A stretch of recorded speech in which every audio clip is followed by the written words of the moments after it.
एक घने जंगल में एक विशाल वृक्ष था जिसकी शाखाओं पर अनेक चिड़ियाओं अपने घोंसले बनाकर रहती थीं। उनकी चहचहाहट से पूरा वातावरण सजीव रहता था। एक दिन एक बूढ़ा और अंधा गिद्ध उड़ता उड़ता वहां आ पहुंचा। वह बहुत थका हुआ था और उसे रहने के लिए एक सुरक्षित स्थान की आवश्यकता थी। गिद्ध ने चिड़ियों से विनम्रतापूर्वक कहा, मैं अब बूढ़ा और अंधा हो चुका हूँ। उड़ने की शक्ति भी कम हो गई है। क्या मैं इस वृक्ष के खोखले हिस्से में रह सकता हूँ? चिड़ियों ने आपस में विचार विमर्श किया और उसकी अवस्था देखकर उसे वहां रहने की अनुमति दे दी। उन्होंने यह भी निर्णय लिया कि वे अपने भोजन का एक हिस्सा गिद्ध को देंगी ताकि उसे भूखा न रहना पड़े। बदले में गिद्ध ने वादा किया कि वह उनके घोंसलों की रक्षा करेगा और उनके बच्चों का ध्यान रखेगा।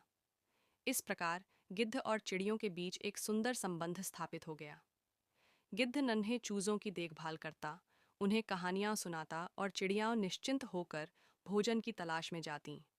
सभी मिलजुल कर खुशी खुशी जीवन व्यतीत कर रहे थे। एक दिन एक चालाक बिल्ली उस वृक्ष के पास से गुजरी।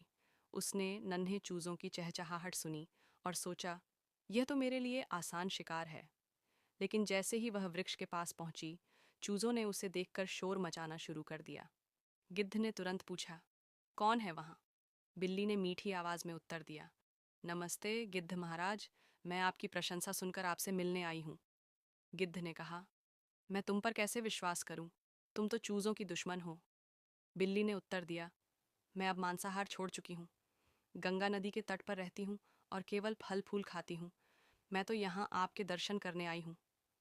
गिद्ध उसकी मीठी बातों में आ गया और उसे वृक्ष पर रहने की अनुमति दे दी।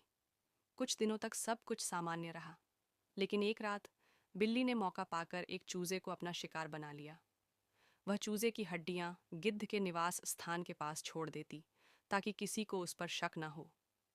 धीरे धीरे चूजे गायब होने लगे। चिड़ियां चिंतित हो गईं और उन्होंने खोजबीन शुरू की। आखिरकार उन्होंने गिद्ध के स्थान के पास हड्डियों का ढेर देखा और सोचा कि गिद्ध ने ही उनके बच्चों को खा लिया है। गुस्से में उन्होंने गिद्ध पर हमला कर दिया और उसे वहां से भगा दिया। बिल्ली अपनी चाल में सफल रही और वहां से भाग निकली। चिड़ियाओं अपने निर्णय पर पछताती रहीं, लेकिन अब कुछ नहीं हो सकता था।